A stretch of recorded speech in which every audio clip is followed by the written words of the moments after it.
At the end of the Quick Access Toolbar, select the Customize Quick Access Toolbar dropdown. Then select New to add to Quick Access Toolbar. At the end of the Quick Access Toolbar, select the Customize Quick Access Toolbar dropdown. Then select Email to add to Quick Access Toolbar. At the end of the Quick Access Toolbar, select the Customize Quick Access Toolbar dropdown. At the bottom of the menu, select More Commands.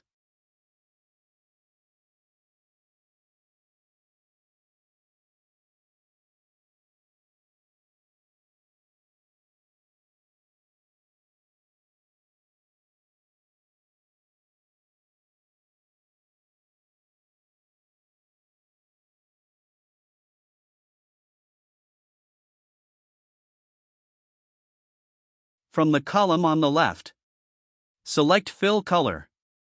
Then select Add.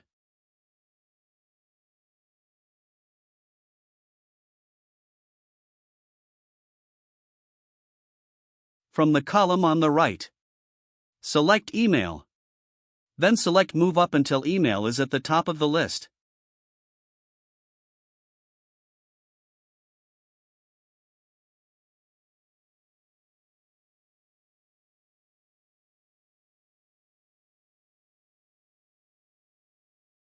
Select OK.